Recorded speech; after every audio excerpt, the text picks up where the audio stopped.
"We have behaved foolishly," they said to one another. "We have let our slaves go free at no cost." So the Egyptians gathered their army together and went after the Israelites, who were encamped in the eastern part of Egypt along the Red Sea. The Israelites were now in great fear. They were caught at the shore of the sea, and the Egyptian army, a force they could never defeat on their own, was riding down upon them and hemming them in. At best, they would be recaptured and returned to forced labor, a condition made all the sterner because of their attempt to flee. At worst, many would be killed. The people began to complain bitterly to Moses. In a refrain that would be repeated often during the coming years, they cried to him, "Why did you land us in this terrible predicament? Is it because Egypt has no graves that you have dragged us into the wilderness to die?" Moses answered them, "Do not be afraid. Keep your ground and you will witness God's salvation. As for these Egyptians, you will never see them again." Then Moses stretched his hand over the water, and God opened up a way for the Israelites to escape through the bed of the sea. Moses led them through, walking on dry ground with the water raised like a wall on either side.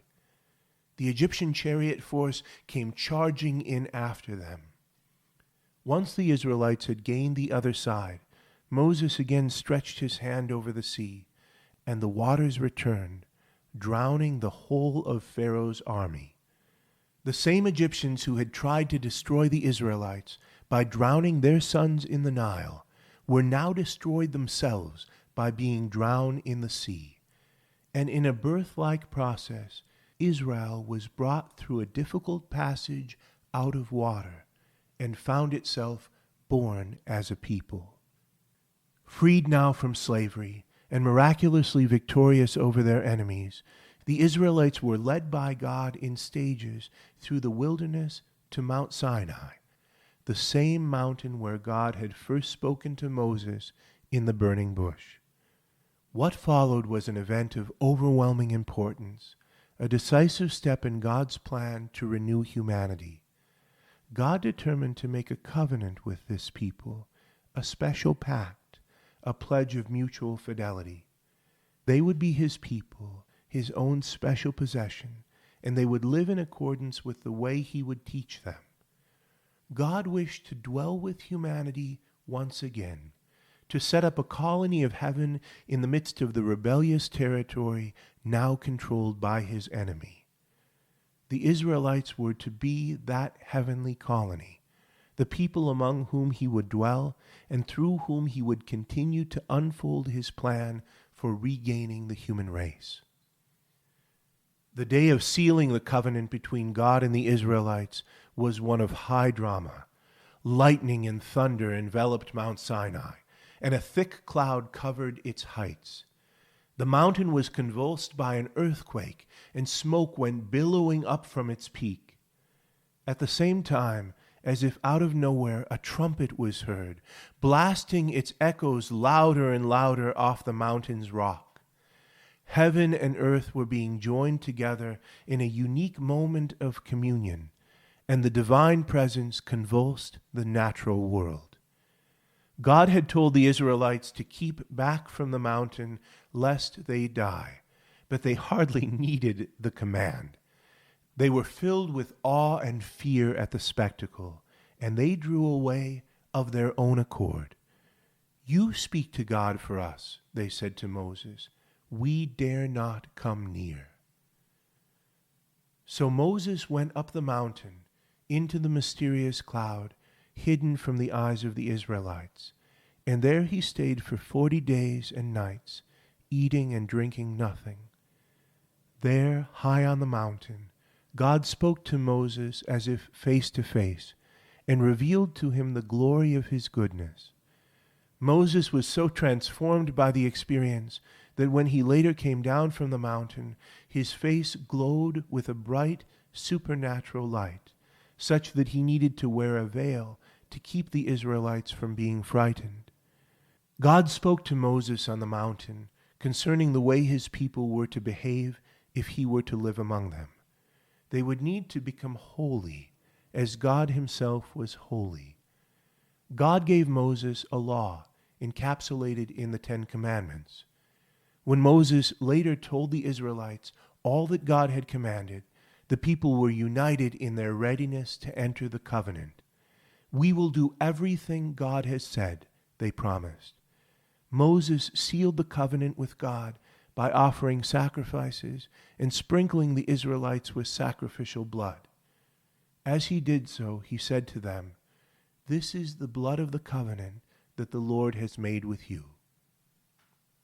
An incident took place while Moses was still high on the mountain, one that pointed to the challenge the Israelites would face in becoming God's people. Moses had been lost in the cloud for many days, remote and out of sight. Down below, the Israelites, losing patience, persuaded Aaron to fashion a golden calf as an object of worship. They then claimed that this idol, made by themselves, was the representative of the divinity that had freed them from Egypt.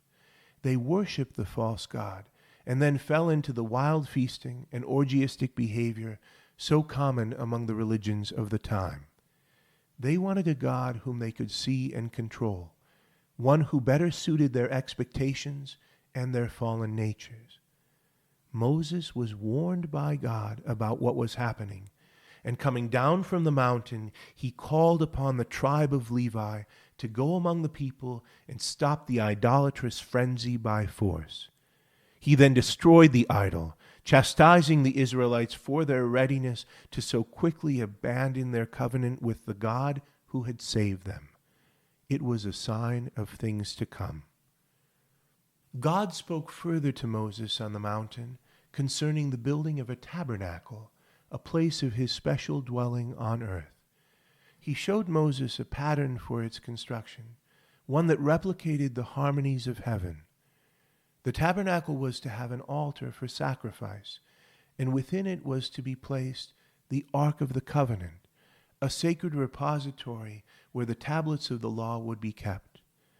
Because of the high holiness of God's presence in the tabernacle, a special order of men, taken from Aaron and his descendants, would be consecrated to God as priests to offer sacrifice and tend to the holy things.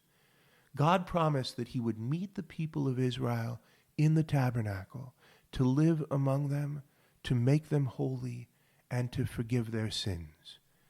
When the tabernacle had been completed according to the directions Moses had received, it was so potently filled with the cloud of God's glory that Moses was unable to enter. From that time forward, God made his presence known in the tabernacle as a pillar of cloud by day and a pillar of fire at night. So it was that God made a marriage covenant with his people, wooing them in the desert, taking them as his special possession, his abode on the earth. The promise first made to Abraham was moving another step toward its fulfillment.